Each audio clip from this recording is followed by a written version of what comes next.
नमस्कार दोस्तों। आज मैं आपको एक छोटा सा प्रेरक प्रसंग सुनाऊंगा। प्रेरक प्रसंग का शीर्षक है कबूतरी का न्याय। एक कबूतर और एक कबूतरी एक पेड़ की डाल पर बैठे थे। उन्हें बहुत दूर से एक आदमी आता दिखाई दिया। कबूतरी के मन में कुछ शंका हुई और उसने कबूतर से कहा, चलो जल्दी उड़ चलें, नहीं तो ये आदमी हमें मार डालेगा।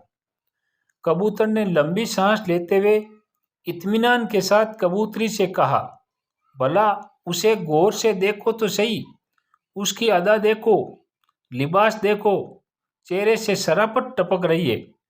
ये हमें क्या मारेगा? बिल्कुल सज्जन पुरुष लग रहा है। कबूतर की बात सुनकर कबूतरी चुप हो गई। जब वह आदमी उनके करीब आया तो अचानक उसने अपने वस्त्र के अंदर से तीर कमान निकाला और झट से कबूतर को मार दिया और बेचारे उस कबूतर के वहीं प्राण पंखेरु उड़ गए। ऐसा कबूतरी ने किसी तरह भागकर अपनी जान बचाई और बिलकने लगी।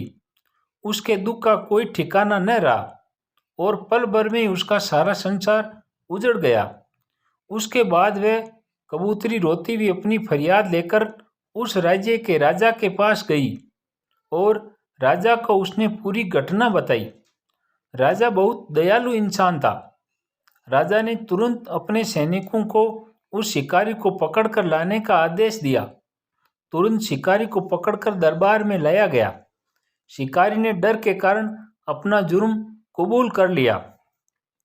उसके बाद राजा ने कबूतरी को ही उस शिकारी को सजा देने का अधिकार दे दिया और उससे कहा कि तुम जो भी सजा इस शिकारी को देना चाहो दे सकती हो, तुरंत उस पर अमल किया जाएगा।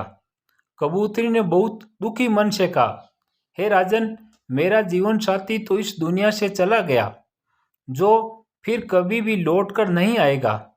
इसलिए मेरे विचार से इस क्रूर शिकारी को बस इतनी ही सजा दी जानी चाहिए कि अगर वो शिकारी है तो उसे हर वक्त शिकारी का ही लिबास पहनना चाहिए।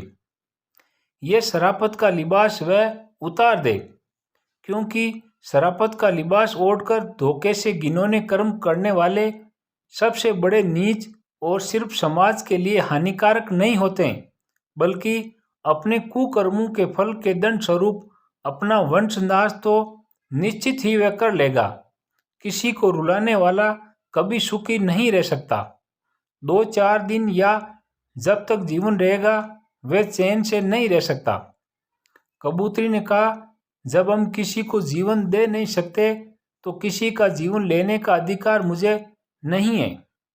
इस कहानी से हमें यह शिक्षा मिलती है कि आज के दौर में इंसानों को शिकारी की तरह ना होकर सभी को कबूतरी की तरह सीधा और सरल होना चाहिए, ताकि संसार का कोई भी व्यक्ति अपना जीवन नीरस न समझे।